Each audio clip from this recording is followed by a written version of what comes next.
Alright, ladies and gentlemen, welcome back to the channel, guys. Today we have another Toronto Raptor video.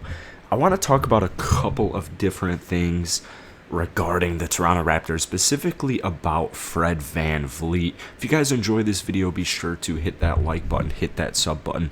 Raptor Nation, if we could hit 250 likes on today's video, that would be awesome. I'm also like 200 subscribers exactly away from 8,000 subs, so if you're new here, hit that like button, hit that sub button. It means a lot. It helps out the algorithm. I want to talk about Fred VanVleet because I think he holds... I think he is going to be a big reason as far as how are the Raptors going to do next season.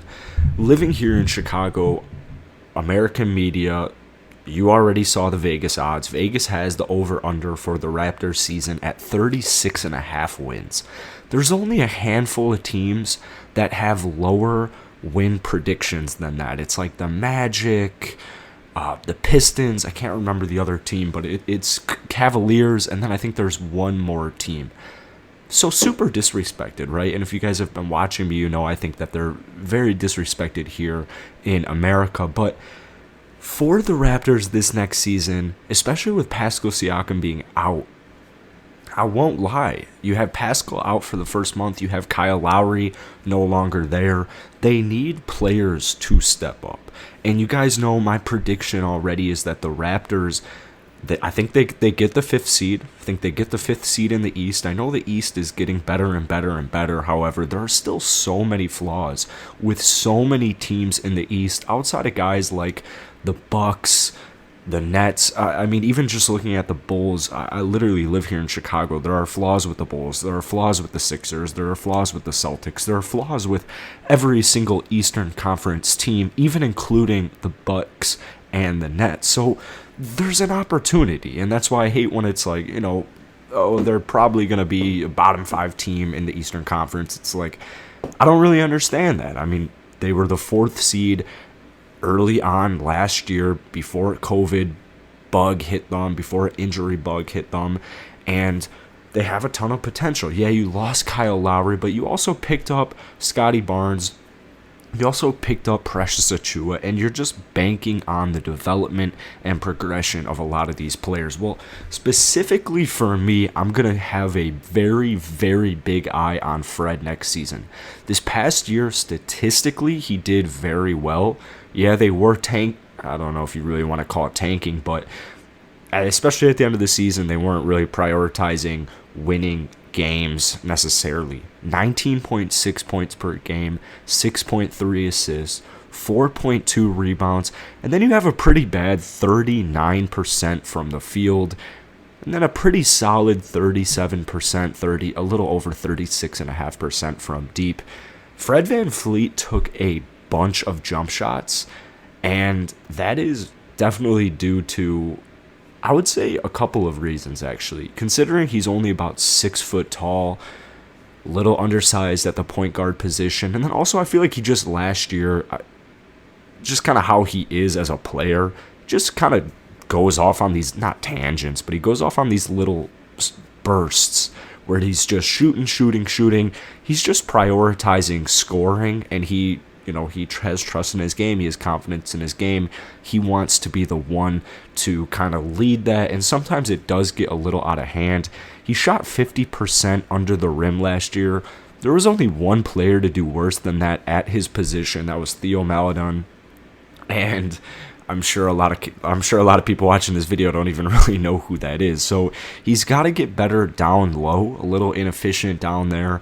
But to me, Fred, if he can come out next season and do a couple of things, right? To me, he's an underrated defender. I don't think too many people outside of Toronto Raptor fans know how good Fred's defense is. I think he's a very good defender. Also, the 36.6 percentage from deep, it's not worrisome at all. Considering how many field goal attempts he is taking per game, he's making a lot of those as well. If it was lower than maybe, let's say, 35%, then we would have some issues.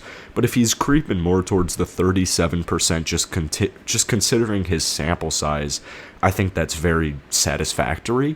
If Fred VanVleet averaged maybe say even 40% from the field last year, 41, 42%, his points per game is going to be at least 22, 23 points per game. So the scoring isn't the issue. Yeah, he's a little undersized. I'm sure he could be more efficient. I know for a fact he could be more efficient driving to the rim, maybe include more floaters, although I've seen circulations coming around that Nick Nurse doesn't necessarily like floaters. I don't really understand the legitimacy of that. I don't think that's too legitimate of a claim, but to me, if he became more efficient finishing, if he became maybe just started making his twos at a better percent, yeah, you're going to see an increase in points.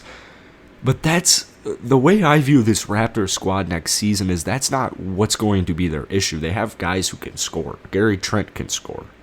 OG can score. Pascal can score. Even Kem Birch can score. They have scorers, but they need the facilitator. They need the playmaker. And while 6.3 assists per game, I might have messed that up in the beginning of the video. 6.3 assists per game, it's definitely an improvement, but I don't think that the stats should really be the whole. I don't think that they should speak the whole story. I still think Fred VanVleet needs to improve his playmaking because he has scorers around him. This wasn't really a role he's needed to take considering Kyle Lowry has been on the roster for just the whole time Fred has been in Toronto. Kyle Lowry has been there, being the primary facilitator, being the primary ball handler and playmaker. So I think Fred really needs to take that next step. Not necessarily turn himself into an all-star point guard, because to me these are like all-star-ish point guard numbers. Almost 20 points per game, 6.5 assists, over 4 rebounds. If he had much better shooting splits, I'm sure he would get a lot more respect as far as all-star casts and votes go. But for right now, those are really good statistics to me. And so if he came out and averaged next season, let's say 20 points per game, 19 points per game, 6-7 assists, 4-5 rebounds, I would still be very happy because I'm not really particularly looking just after statistics. I just think he's got a lot of scorers around him, and now being the point guard of this offense, a lot of the responsibility is going to come down to how much can Fred do next season. So I would love to hear from you guys down below. I know they just re-signed him, so to me, Fred, this is a big year, because if he can't take that next step, then I think that they need to find somebody who can be that number one in the backcourt type of player. Put in Fred at number 2, which you've seen him excel at, great 3-and-D player, and you can go from there. So it's just another whole wait and see type of year for the Raptors, but I think a lot of it boils down to Fred. Once again, guys, if we could get this video to 250 likes, that would be awesome. Peace.